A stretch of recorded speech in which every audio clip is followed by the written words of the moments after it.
Did you feel like you still didn't have all the knowledge you needed when you started practicing as a dietitian? Absolutely. It is like literally who you know. Like I have a lot of other friends who are still looking for jobs. I never wanted to do Instagram. Like I was like, no, not doing Instagram live. You can get it, go and get it. You put your Instagram on your resume. I would. Yeah. I don't see clients every day for that exact reason. I need to wait. Okay.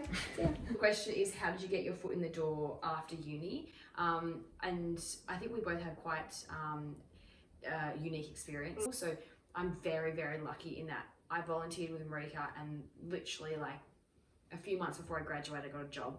So like the moment I graduated or the moment I finished uni, I just drove to Cronulla and started the next Monday. So that is very, very rare. And saying that, like I didn't just hop my doors up and was like, oh, job, cool. Obviously, you know, the many years prior to that was building up to that moment. Oh, hello. We're just doing oh, you look nice. Sorry about that. Yeah, so that was my experience. I have a lot of other friends who are still looking for jobs, almost 1 year in, are still kind of volunteering at the same time. But majority of the cases, they've gotten a job through their placement site, knowing people, and then just the other percentage is just like from their volunteering experience or just like applying online and interviews. Yeah. What's your experience? My experience was I always wanted to have a break. Like I always wanted to finish uni and just have a huge break. So I finished my master's in November and I've just been full chilling since then. I didn't want to get a job. I got a puppy, I moved, had a holiday, spent time with my family. No stress or anxiety whatsoever about getting a job. No rush either, got like 40 years to work. That was my kind of like ideology behind it. I just wanted to have a break. You've spent so long at uni studying and doing everything, like just chill. That's why I just wanted to chill. And I know a lot of my friends weren't like that. A lot of my friends were very like keen to get a job, and everyone's just different. I was just not like that at all. So then I've done everything, moved with Alice, everything's settled, and now I was actively looking for a job as of last week, but I got one last week. Efficient. Yeah. I also am very lucky because I didn't even have to apply for it or have an interview or anything like that. I didn't even need a resume. My friend who I used to live with is an exercise physiologist, and he works at a gym, and he told his boss about me, and then I went in there and now I'm their dietitian at their exercise rehab gym.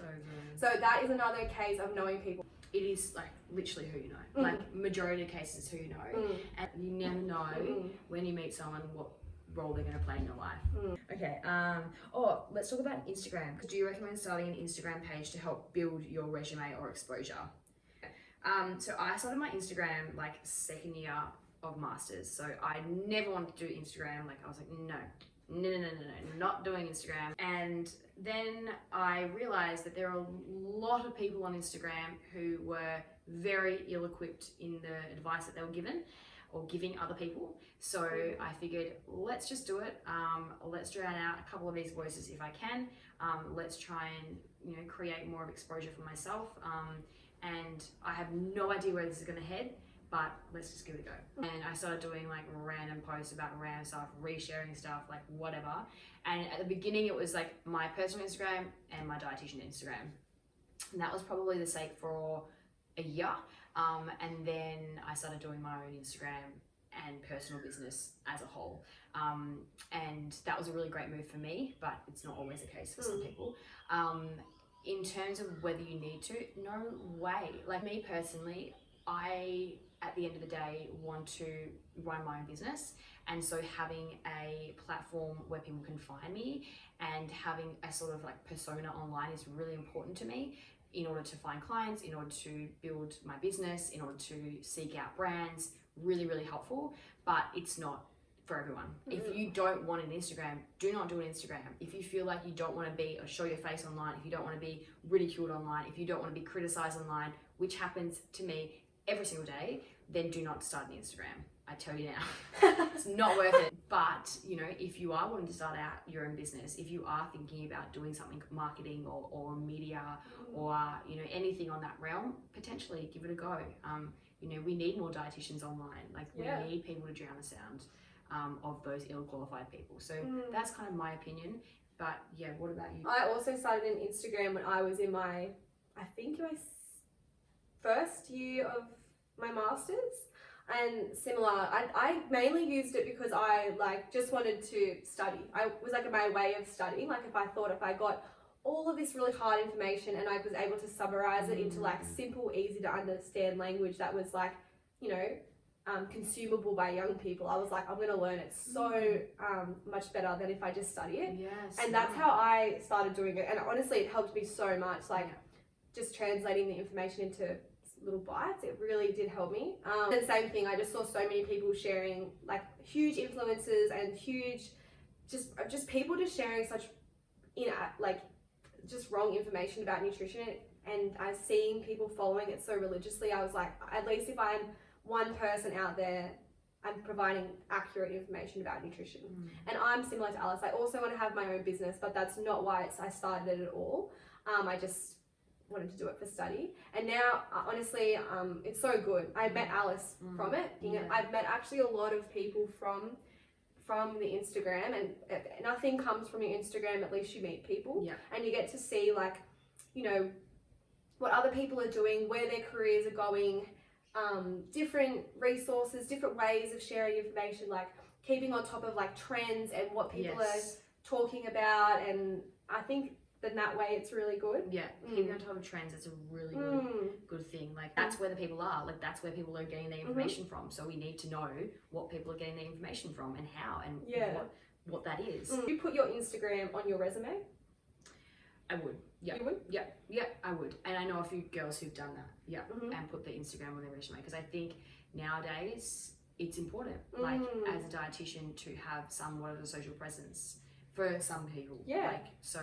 Well, even though when I was looking for jobs last week, some of the job applications were send us something creative, or how can you provide something how can you provide new ideas, or how can you show us, make us a resource or something. That was part of the application process. And for me, that's so easy. You can just go to your Instagram and be here, I've done this, I've made this reel, or I've made this video, or I've made this where I've done this in 15 or 30 seconds, or this is an infographic. And it's just kind of it also builds your resume as well.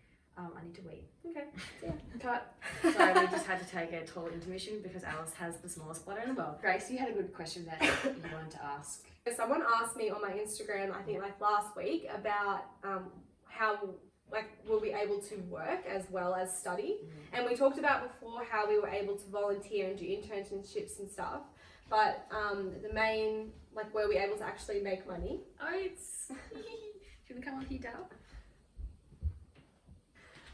Were we able to work, and like Alice, I moved away from home to study. So I moved 2 hours away from home to study, and lived off campus, and then lived on campus for a year, and then lived off campus. And so you literally do need to work to survive. I worked at a Mexican restaurant, which was so good, but I started at 4 and sometimes would finish at midnight or 1. And then I would go to uni the next day, but I needed to make money to pay rent. And I also worked as a zipline tour guide. Jeez, I did not know that. Yes, I was a tour guide. Honestly, that is the most random job, but it has taught me so many transferable skills. Are you serious? It's actually insane, because now I can speak to a large group, and I can keep large groups entertained, which is what you have to do in dietetics. You have to do a lot of group education, a lot of facilitating group conversation, keeping people engaged, and that job, as random as it was, has taught me so many skills.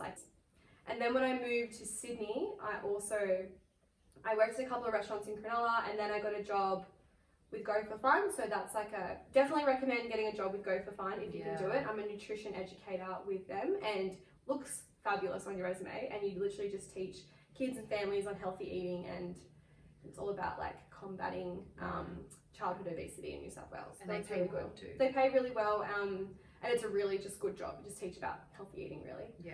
And then I also got a job working in disability. So I work with kids who have disabilities, and that has also taught me a lot of transferable skills as well. So although I wasn't working at a hospital, working at a dietitian clinic, or working at something related to food, I had all these really random jobs. But from them, I learned so many transferable skills, which I can put on my resume now and be like, look, I can do ABC. I'm a compassionate person. I can do this. I can talk to groups. And then with that, I also got Centrelink. Did you get Centrelink? Yes, saved my If life. you can get it, go and get it. It Please. literally, like, if you can access the services. I think Gracie made a really good comment about, you know, working in places that aren't necessarily dietetic related. And I think it's actually super important to give yourself that space mentally to work outside of the industry that you're going to be working in for the rest for the rest of your life. Like for me personally, I actually didn't even work in a nutrition related job until I became a dietitian because I really needed that space to do other things. So throughout my degree, I worked on residence basically for the entire time, which was awesome. So Deakin University, the residence is there. I was just like a receptionist and campus life officer. So I just did like a lot of reception work, and then you know, when the kids got drunk, I just like helped clean up the vomit. It was great. So that was, and it was good. It was well paid. It was super chill. But at the end of the day, like the hours were long. Like I sometimes had to do overnight shifts. It was like 11 p.m. till 7 a.m. Then go to uni. Like it was crazy, but I had to do it because I obviously lived out of home. I did get a support from Centrelink as well, which was super, super handy. And I had a scholarship as well. So that really helped pay for a few things too. So, you know, I did have assistance, but you know, all in all, I think during my undergrad, I probably worked res and then a cafe job, maybe 20 hours a week. And then during my masters, I worked probably 16 hours a week. That was like, you know, the minimal, the kind of like that I could have worked to be able to pay for my life. I know that a lot of people don't do it during the placement because, you know, you're basically working full time, but not getting paid, and then you need a weekend to like do your assignments and stuff. But I couldn't have that opportunity. But like if you can, then. So one of the questions, another one was, how do you avoid burnout with clients, seeing clients every day? Really good question. And as a private practice dietitian, so many experience burnout with clients. And even as, you know, a physio or an osteopath or a psychologist, like so many people do, I don't see clients every day for that exact reason. I use a lot of energy with my clients. And so if I was doing private practice full time, seeing clients, I would not be able to do that. And I don't ever want to do that. But I know people who do, and I know people who really love it. But it just would not be for me. Yeah, I haven't started my job yet, so I can't comment, but from reflection from prac, same thing, like prac is the same, like clinical, mine was mainly outpatient, so essentially in private practice, and yeah, it is draining, especially like if you're working with people who have chronic disease, or they have something that's significantly happening in their life. You take it on. It's not like you're just seeing someone who's just like all fine and dandy, walks in, no issues. Like you do take on a lot of what's going on, because they're there to seek help from you, so you take it on a lot. And I just was the same as Alice, like prioritize eating well and sleep and like self-care kind of stuff, whatever form that is. Last question. Did you feel like you still didn't have all the knowledge you needed when you started practicing as a dietitian? Absolutely. You can't be taught how to do everything as a dietitian within 18 months or 2 years. No way. You are continually learning, and that's fine. I'm continually learning. People who've been in dietetic industry for 20 years are continually learning. The research is coming up and about. Like, you need to be continually learning. If you're not, then like you're not a good dietitian. But like you still doubt yourself, and I do doubt myself all the time. I would just say the best thing you can do is find a good mentor, find good peers, you know, find other student dietitians or, you know, new grad dietitians, find people that you can bounce ideas off, find, you know, whether that be through social media, whether that be through, you know, the Dietitians Association website. Yeah, it's super important, and understand that it's okay. It's so normal to feel like you don't know enough. I think that's quite common, particularly in dietetics, because, you know, you're constantly being questioned by other people about how qualified you are. And also there's so many areas of dietetics, like you are always going to feel like you don't know everything, because you literally can't. Being a dietitian and being part of the members, you have to complete continual learning. Like, you have to show that you are continually learning every single year by going to conferences or going to webinars or reading papers, or like you literally, you do feel like that. You do feel like, oh, I'm graduated now. I know nothing. Yes, Still. You do feel like that, but then, I don't know, you just keep learning and you accept the fact that you're not going to know everything. No. What I will say though is, like, if you have a client, for example, in private practice, and you've never studied IBS in your life, and you have a client who comes in and wants to know about IBS, I would probably say that it's good to refer on to another dietitian who has more practice in that. And it's okay to say that you don't know. I feel like that the client respects that, and also that's respecting your sort of boundaries as well. Yep.